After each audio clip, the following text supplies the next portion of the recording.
Folks, thanks so much for joining in to kick off the week.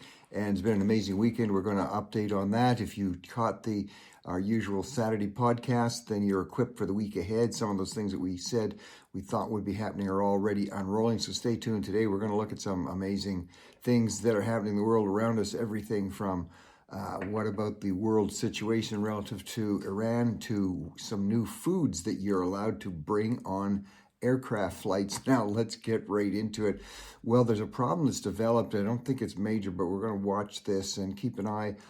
There was apparently a secret meeting that was held between Israel's Benjamin Netanyahu and the head of the UAE, that is the United Arab Emirates. Remember, this is a Muslim Arab nation that signed the Abraham Accords a few years ago that recognized Israel, that has made a remarkable pulling away from the other nations in OPEC, which control the world's oil supply. So UAE, definitely remarkable, really a first in probably hundreds of years of Islamic history that is joining closer to the real world.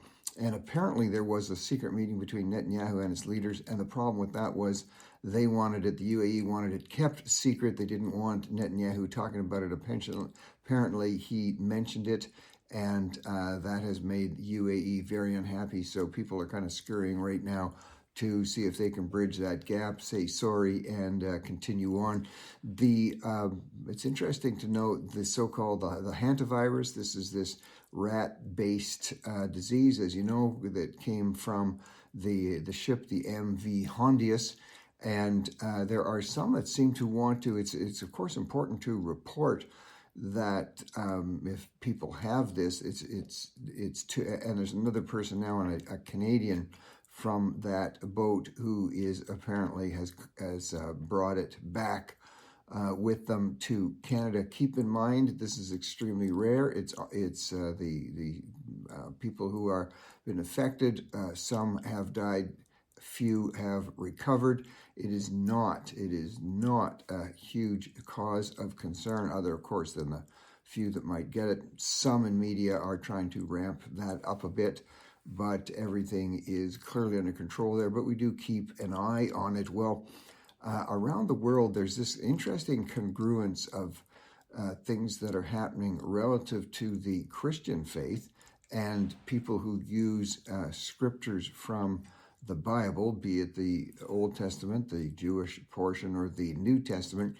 And Pastor Steve Mail in London now been charged because he was outdoors and speaking about the concerns, biblical concerns related to Islam, been arrested by the police.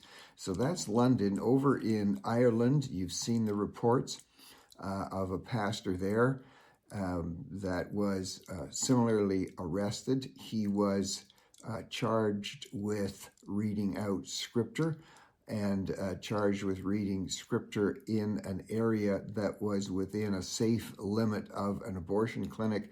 And even though the arresting officer said in court that the pastor did nothing to impede anybody going to the clinic, he also did not even mention the word abortion. He didn't mention abortion services. He read scriptures from the Gospel of John, the famous scripture, of course, John 3:16. He was found guilty, and it's going to be appealed.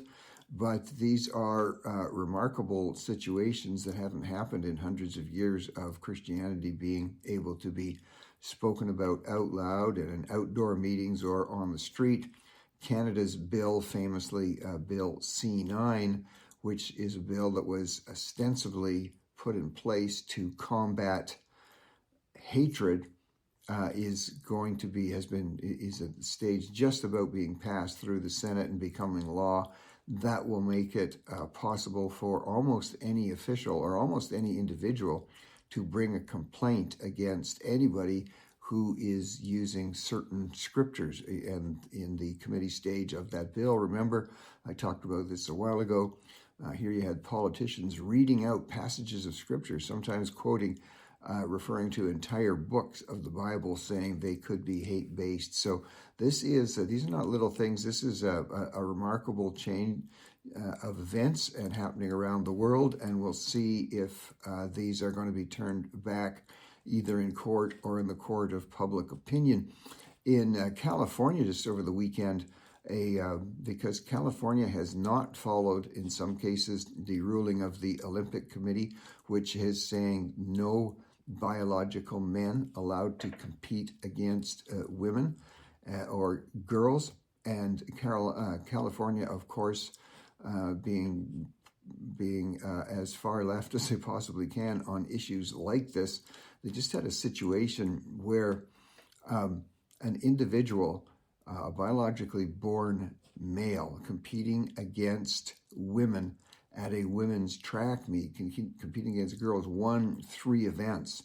And what they've tried to do in California, instead of simply saying biological men cannot compete against women, what they did was come up with this silly little law that says, okay, if you are a woman, I guess that would mean a biological woman, and you are defeated in an event by a biological born male who has so-called transition, then the woman who came next to the man, the biological man, trying to get a hold of this, in that event will also be awarded a first prize. I mean, just try and get your head around how ridiculous human thinking can get, folks.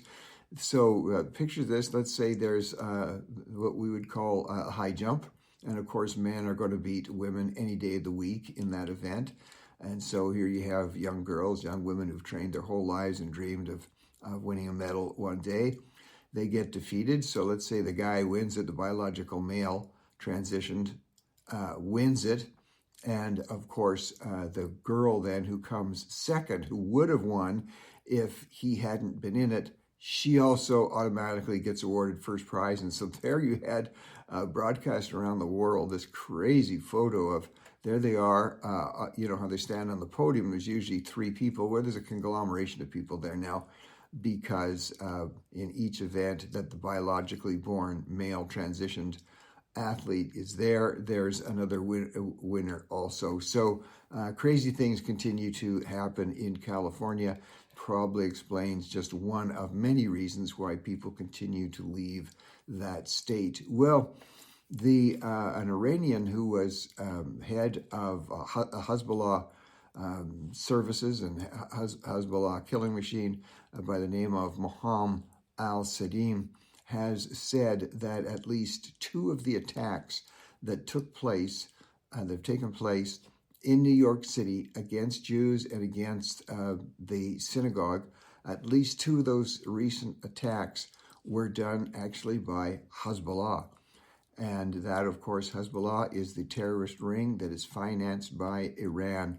And so when people rolled their eyes, and have been rolling their eyes in media for quite a while, when people like me have said that Iran finances terrorism around the world, and people who strangely want to love Iran and never say anything bad about that vicious regime would say, oh, that's just crazy talk. And now we have Hezbollah, which is funded by the Iranian regime, admitting that at least 2 of the attacks in New York City done by Hezbollah, financed by Iran. Talking about Iran gas now with the meeting between Trump and President Xi in China, seeing most people are saying on the left and the right that sure is fine, have the meeting, it's always good to meet, but no real breakthroughs made on either side.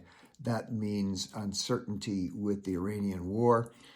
President Trump said that President Xi did make a commitment of sorts to agree that Iran should never have a nuclear power.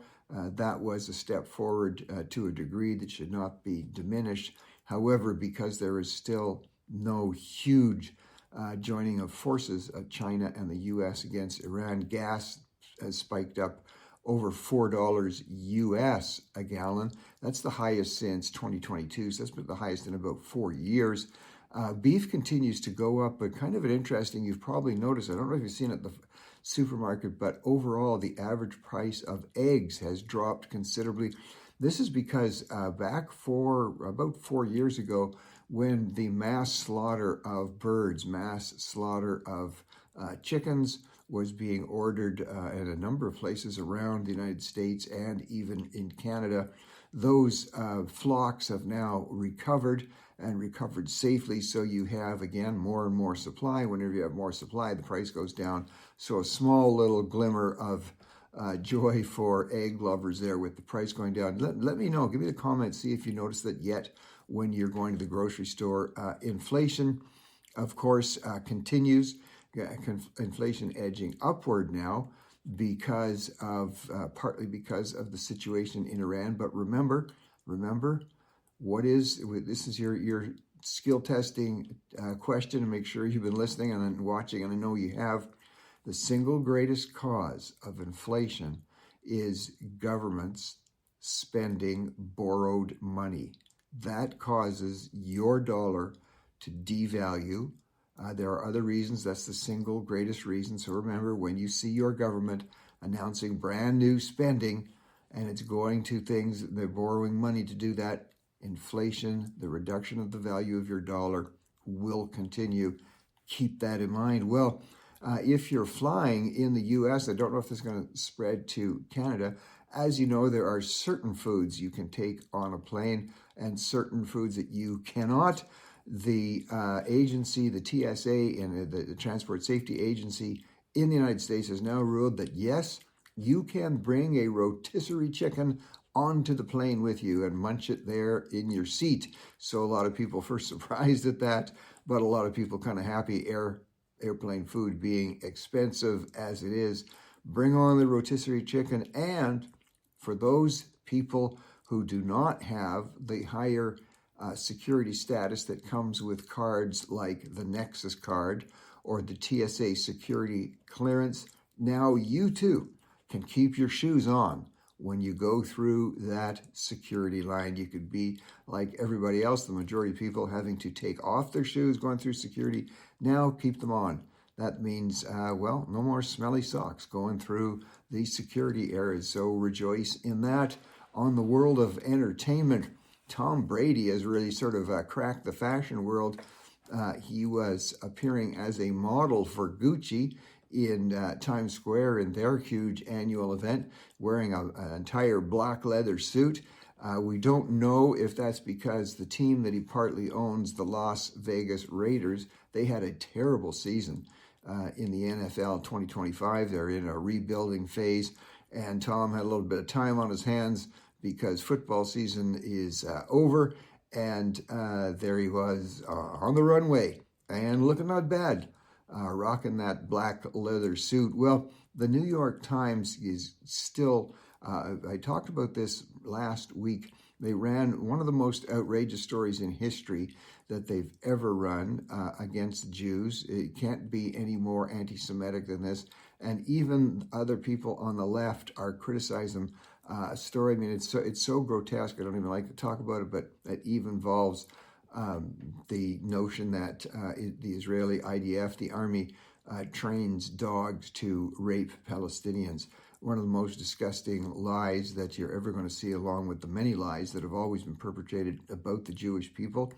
And lawsuits, of course, are coming forward. I don't know if they're going to be able to win that, but it just shows how, folks, this anti-Semitism is hitting heights that are completely unimaginable.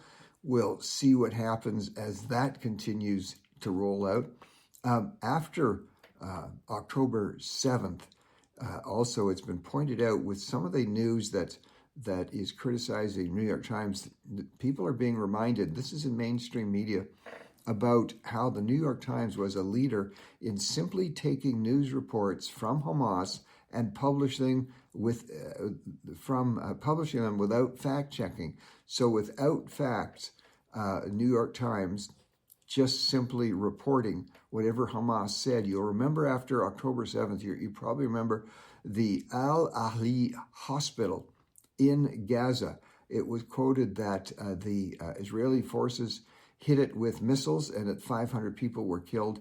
It was a complete 100% lie, completely fabricated.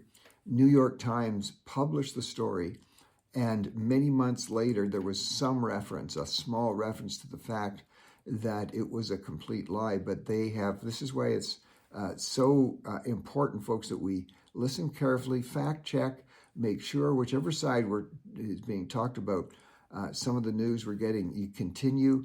This is where rumors and the lies about Israel having committed genocide, there is not one case where it can be shown or proven or even comes close to Israel committing a genocide. In war, unfortunately, on both sides, innocent people can be killed. When that happens, on the Israeli side, the IDF take full steps to deal with that, to admit it, to deal with any soldiers that might have been involved in wrongful firing, and they take it very seriously. They deal with it very publicly. So when somebody says to you, well, what about Israel and its involvement in genocide? Just say to individuals like that, please tell me what case of genocide. Genocide, remember, is the intentional extermination of an entire people group for political purposes.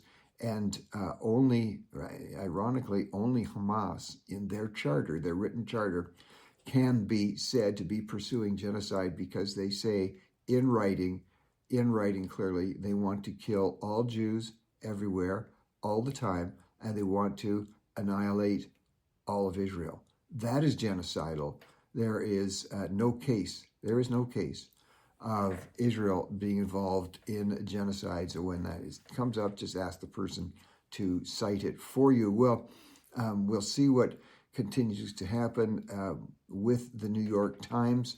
If you want to, I've mentioned this before, a great movie. It was only out a few years ago, called Mr. Jones. A great movie to sit around and watch. You can get it at a number of sources like Netflix, and it shows historical account as far back as the 30s of how the New York Times consistently hardwired to the left. It's the reason the New York Times did not and always criticized the United States back in the 30s for wanting to stop Hitler. The New York Times, a consistent voice for far left designs on the rest of the world. So keep that in mind. But anyway, check out the movie Mr. Jones. It's a factual account, and you'll see how incredibly cranked to the left the New York Times is. Anything that's basically anti or against the things that we would say Western society finds near and dear. Well, in a project called the Educational Opportunity Project, this is out of Stanford University, just released.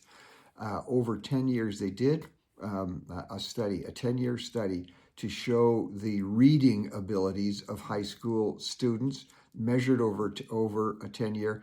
And they, according to Stanford University, there is an 83% drop, an 83% decline in the ability of students just to basically read. And this is at the high school level. Folks, when it's astounding to read, to think that in this day and age of fabulous technology beyond our wildest dreams, you could have more and more millions and millions of teens coming out of high school reading at a rate far less capable than even 10 years ago. Well, there's a lot of stir right now about a Supreme Court ruling late last week, and people are saying it is approving the mailing of the abortion pill by mail. This has been previously illegal to do. It had to be done with doctor prescription only, and now it was going by mail, and a number of states were stopping that. The Supreme Court has said for now, until some technicalities need to be worked out, that can continue. So people obviously have views on both sides of that. Remember last week we were talking about Eurovision, who's going to win, and it's a stunning, of course, musical contest, much like American Idol, but seen on even a wider basis.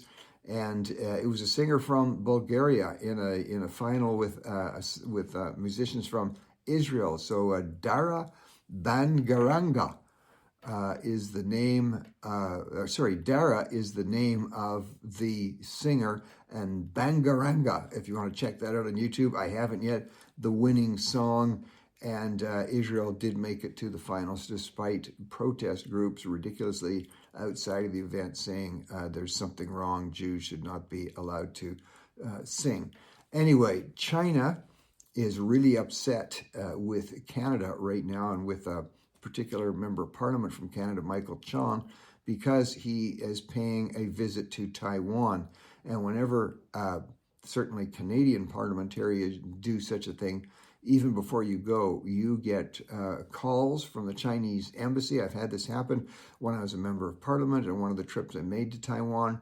It's actually veiled threats. You get very angry people from the Chinese embassy calling or wanting to meet with you and saying, why are you doing this? And you're going to regret doing this. Media doesn't like talking about that usually, but Michael Chong has got a lot of attention, and rightly so. I hope he has a good trip.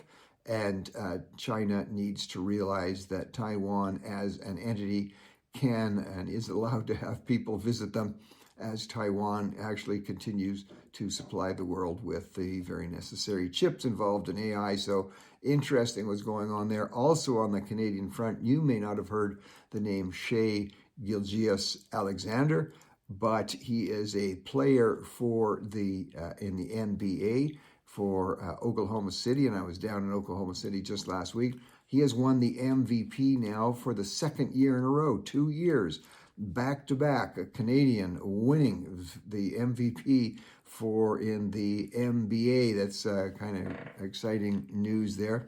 Well, in Ukraine, you'll see, in terms of the war there, increasing moments of Ukraine showing their strength and ability. An attack on Moscow with 600 of their drones has had, if not, I won't say it was an overwhelming military success, though it was a very strategic strike, but again, psychologically showing Ukraine pushing back hard against Putin, who, as we said last week, we think he's in a bit of trouble there in his own leadership. Let's keep an eye and let's watch that. NPR magazine has interesting study they've just been doing, and they've been watching over the last 2 years, and they in fact are saying, despite the news saying nobody can buy homes anymore, Gen Z, this is pick the year, but 18 to say 30-something-year-olds are actually buying more homes this year than they did last year. And many Gen Zs are realizing, you know what, if you work hard, if you save money, you can actually put together a down payment. And they use a number of examples in the study that they've, it's just straight stats, but zeroing in on an individual who's making $75,000 a year, which is not out of line for many Gen Zs, is able to purchase a home at $220,000. Now you're going to say, well, where can you buy a home for $220,000? You certainly can't in New York City. No, you can't, but around the U.S., in many really wonderful living areas, you can. I was down in Oklahoma, as I said last week, and going through neighborhoods where there were very nice homes on the market for $200,000, $250,000, $300,000, and you get away from the insanity of the big cities, which are mainly controlled and run by liberal left organizations, and so taxes and regulatory costs go completely berserk. Get out there in the real world, get out there to the smaller communities and breathe some fresh air, and be a part of the Gen Z crowd, an increase in Gen Z buying homes. Well, whenever you're looking at media, it's very important to realize, and you just, the ability to create videos that look real, that look like real news is really stunning. So Vulture Magazine is talking about an organization, a company called Floodify. Yes, it's the word flood, Floodify. They've actually finally gone out of business, or they're going out of business, but what they were doing, they had made as many as 65,000 dummy accounts. This is accounts that are not real. They're robots, but they look real. They have human faces. They have names. And in a day, Floodify, with the 65,000 dummy accounts, was creating up to 50,000 videos in a day, 50,000 just on their site, that could be telling you all kinds of things that aren't even real. So be conscious, folks. They say this trend is going to continue. where our eyes will be seeing by the tens of thousands, hundreds of thousands, videos that look 100% real, but in fact are not. But you can use companies then who will, and I might even look into this, because you can use a company to make it look like you've got thousands of followers when in fact they're all robots. But because you look like you got thousands of followers, you can get lots of money from advertisers. So watch that market to increase. Justin Bieber, who was just at the Coachella Music Festival in California, there for 2 weekends.